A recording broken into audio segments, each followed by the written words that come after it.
அனைவருக்கும் ஆத்மீக வணக்கங்கள். இன்று நம்ம பார்க்க போறது துர்வாசரின் கோபமும், பார்க்கடலை ஏன் தேவர்கள் கடைந்தார்கள் என்பது பற்றித்தான்.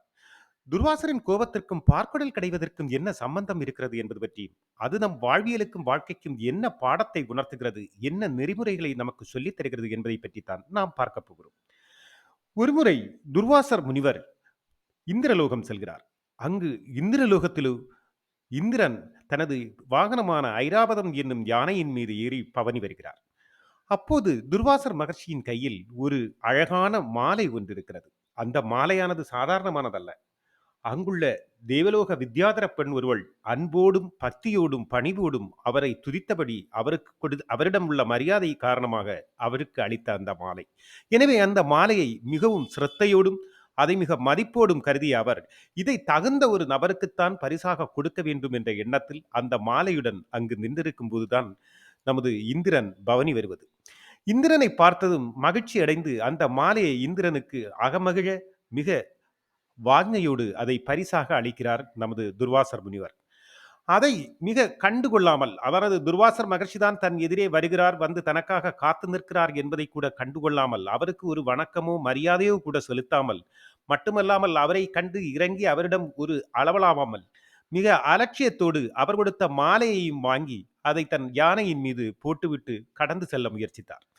அப்போது யானையோ தன் பிடரியில் ஏதோ ஒன்று விழுவது போன்று உணர்ந்த யானை அந்த மாலையை தனது துதிக்கையால் தூக்கி எடுத்து கீழே போட்டு மிதித்து அதை சேதப்படுத்தியது. இதையெல்லாம் பார்த்து கொண்டிருந்த துர்வாசர் மகர்ஷிக்கு மிகப்பெரிய கோபம் வந்துவிட்டது. பொதுவாக துர்வாசர் மகர்ஷியை பற்றி எப்போதும் ஒரு பேச்சுண்டு. சின்ன விஷயத்துக்கு கூட பெரும் கோபம் கொள்வார். அவருக்கு கோபம் வந்துவிட்டாலோ சாபம் வருவது உறுதி என்பதும் அனைவரும் தெரிந்ததும், மூவுலகிலும் அதை பற்றி பேசுபொருளாக இருந்ததும் தான். அப்படிப்பட்ட துர்வாசர் மகர்ஷி தற்போது அவர் பொருளையை உதாசீனப்படுத்தியதும், அவருக்கு மரியாதை அளிக்காததும் மட்டுமல்ல, தான் கொடுத்த பொருளையும் பெரிய அலட்சியத்தோடு அதை யானை சேதைப்படுத்தும் அளவிற்கு கொடுத்ததை ஒருபோதும் அவரால் ஜீரணிக்க முடியவில்லை. தன்னை அவமானப்படுத்தியதும், தன்னை சிதைத்ததாக அவர் உணர்ந்தார். இந்த கோபம் அவருக்கு உச்சிக்கே எடுத்துச் சென்று விட்டது. இந்திரனையும், இந்திரர்களையும், இந்திரலோகத்துள்ளவர்களையும், தன் அகங்காரத்தையும், தலைக்கணத்தையும் அடக்கியே ஆக வேண்டும் என்ற ஒரு முடிவுக்கு வந்தவர் மிகப்பெரிய கோபத்துடன் சபித்தார். தேவேந்திரனும் எல்லா தேவர்களும் தங்கள் செல்வங்களை எல்லாம் இன்றோடு இழப்பார்கள் என்று சாபமிட்டார். அவருடைய கடும் சாபத்தின் காரணமாக தேவர்கள் எல்லாம் தங்கள் உடைமைகளையும் சொத்துக்களை எல்லாத்தையுமே இழக்க ஆரம்பித்தார்கள். இழந்து வறுமையால் சூழ்ந்தார்கள். மிக பெரிய கொடுமையான ஏழ்மையில் தள்ளப்பட்டார்கள். யாகமோ யஜ்ஞமோ எதுவுமே நடக்கவில்லை. நல்ல காரியங்கள் எதுவும் நடப்பதற்கு வாய்ப்பும் இல்லை, வசதியும் இல்லை. தேவர்கள் மிகவும் பாதிப்புக்குள்ளானார்கள். என்ன செய்வதென்று தெரியாமல் விழிபிதுங்கி நின்றார்கள்.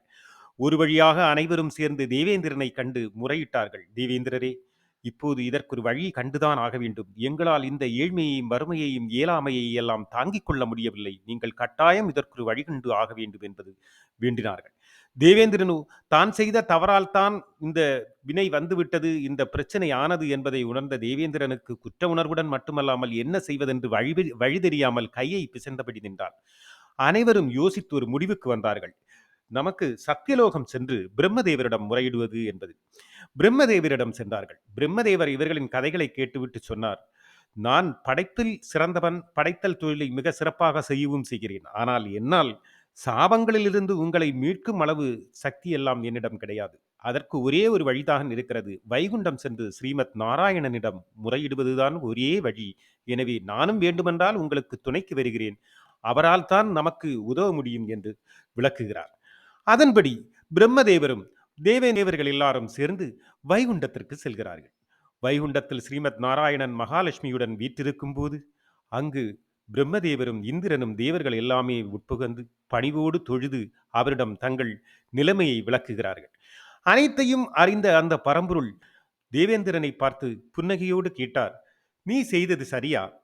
உன் செய்கையில் இருக்கின்ற தவறை நீ உணர்ந்திருக்கிறாயா? நீ எவ்வளவு பெரிய தவறு செய்திருக்கிறாய் என்று தெரியுமா? இந்த பூமியில் ஒவ்வொரு உயிரும், ஒவ்வொரு பொருளும் அதற்கான காரண காரியத்தோடு தான் படைக்கப்பட்டிருக்கின்றன. ஒவ்வொரு பொருளுக்கும், ஒவ்வொரு உயிருக்கும் அதற்கான ஒரு மரியாதையும் மதிப்பும் இருக்கிறது. அதற்கான மரியாதையை, அதற்கான அங்கீகாரத்தை எப்போதும் கொடுத்தாக வேண்டும். அப்படி கொடுக்கவில்லை என்றால் அதை இழப்பார்கள் மட்டுமல்ல, அதை தொடர்ந்து நம்மிடம் இருப்பதையும் நாம் இழக்க நேரிடும் என்பதுதான் பௌதீக வாழ்வில் உள்ள மிக சிறப்பான தத்துவம்.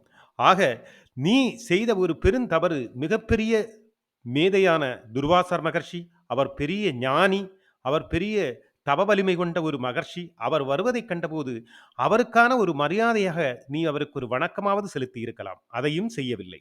அவர் உன் எதிரில் வந்து நின்றபோது யானையிலிருந்து கீழிறங்கி அவரிடம் கொஞ்சம் அளவளாவி மரியாதையோடு அவரிடம் செயல்பட்டிருக்கலாம். அதையும் நீ செய்யவில்லை.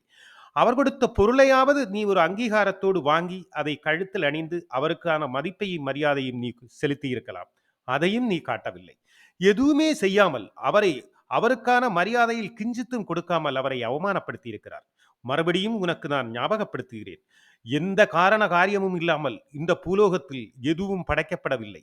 எல்லாவற்றுக்கும் ஒரு காரண காரியம் இருக்கிறது. அந்தந்த பொருளுக்கு அந்தந்த பொருளுக்கான அல்லது ஜீவனுக்கான மரியாதையும் இங்கு இருக்கிறது. அதற்கான மரியாதை நம் சுயநலங்களுக்காக மட்டுமல்ல. அதற்கான மரியாதையை நீ அல்லாமலும் கொடுத்தாக வேண்டும். அப்படி கொடுக்கவில்லை என்றால் அதற்கான இழப்பை, அதற்கான வலியையும் சந்தித்தே ஆக வேண்டும். அதைத்தான் நீங்கள் இப்போது சந்திக்கிறீர்கள். அந்த சாபம் உங்களை பாடாய் படுத்தியதாகவே தெரிகிறது. அதனால் உங்களுக்கு நான் ஒரு வழி கூறுகிறேன். ஏனென்றால் செய்த தவற்றுக்கு அதற்கான முக்தி நேடுவதற்கும் நீங்கள் தான் உழைத்தாக வேண்டும். உங்கள் உழைப்பிலிருந்து தான் அதற்கான முக்திக்கான வழியும் பிறக்க வேண்டும். ஆக நீங்கள் பார்க்கடலை கடைந்து அதிலிருந்து அமிர்தத்தை எடுத்து உண்டீர்களானால் நீங்கள் இழந்த செல்வங்களும் இழந்த மகிமையும் பேரும் புகழும் எல்லாமே உங்களுக்கு மறுபடியும் வந்து சேரும்.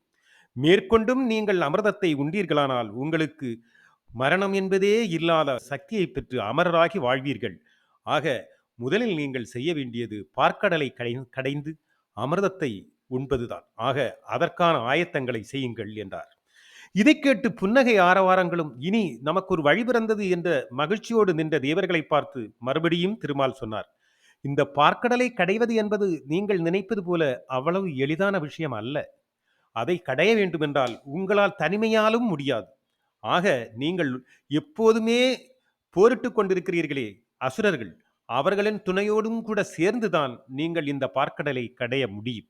ஆக நீங்கள் ஒன்று செய்யுங்கள். இதுவரையும் இருந்த பகைகளை எல்லாம் களைந்து அசுரர்களோடு ஒன்று சேர்ந்து அவர்களிடம் ஒரு நட்பாக பழகி அவர்களையும் அழைத்து வந்து பார்க்கடலை கடைந்து அதனுடைய பலனை அடைய பாருங்கள். அதற்கு கடைவதற்காக மந்தார மலையும் வாசுகி என்ற பாம்பும் தேவைப்படுகிறது. அதற்கான வழிகாட்டுதல்கள் வழியே உங்களுக்கு வந்து சேரும். ஆக முதலில் நீங்கள் செய்ய வேண்டியது அசுரர்களை உங்கள் நட்பாக்கி அவர்களோடு சேர்ந்து பார்க்கடலை கடைவதற்கான ஆயத்தங்களை செய்யுங்கள் என்று சொல்ல, அதற்கான வழி பிறந்தது என்ற சந்தோஷமும் அதற்கான மார்க்கத்தை திருமாலே முன்னிட்டு நடத்தப் போகிறார் என்று தெரிந்ததும் மகிழ்ச்சியோடு பார்க்கடலை கடைவதற்காக அசுரர்களை தன்வசப்படுத்துவதற்காகவும் தேவர்கள் மகிழ்ச்சியோடு வழிபிறந்த சந்தோஷத்தோடு பிரம்மரோடும் இந்திரனோடும் தேவர்கள் அங்கிருந்து கிளம்பினார்கள். இனி பார்க்கடலை அவர்கள் எப்படி கடைந்தார்கள், அசுரர்களை எப்படி தன்வசப்படுத்தினார்கள், அந்த அமிர்தம் யார் உண்டார்கள், அதனால் அவர்கள் என்ன பேறு பெற்றார்கள் என்பதை பற்றியெல்லாம் அடுத்த பதிவில் நாம் தொடர்ந்து பார்க்கலாம். இதில் நாம் தெரிந்து கொள்ள வேண்டிய மிக முக்கியமான விஷயம் என்னவென்றால், அவரவர்களுக்கு கொடுக்க வேண்டிய மரியாதையை நாம் கொடுத்தாக வேண்டும். அது சிறு பொருளாக இருந்தாலும் சரி, பெரும் பொருளாக இருந்தாலும் சரி, சிறு மனிதனாக இருந்தாலும் சரி, பெரும் செல்வந்தனோ அரசாட்சியோ அதிகாரமோ உள்ள அதிகாரியாக இருந்தாலும் சரி, அவரவர்களுக்கு கொடுக்க வேண்டிய மரியாதையை அவரவர்களுக்கு கொடுத்தே ஆக வேண்டும் என்று மட்டுமல்ல, நாம் பெரும் சாபங்களிலிருந்தும் பாவங்களிலிருந்தும் நாம் விடுபட வேண்டும் என்றால் நாம் தாம் உழைத்தாக வேண்டும். அதற்கான வழியை நாம் தாம் கண்டாக வேண்டும். நாம் தான் அதற்கான உழைப்பையும் செயலையும் செய்து அதிலிருந்த வருத்தங்களையும் செயல்பாடுகளை எல்லாம் எதிர்கொண்டு அதிலிருந்து மீண்டு வர வேண்டும் என்பதால் ஒரு பாவத்தையோ அவமதிப்புகளையோ செய்வதற்கு முன்பு ஒன்றுக்கு பலமுறை யோசிக்க வேண்டும் என்பதையும் இது உணர்த்துகிறது.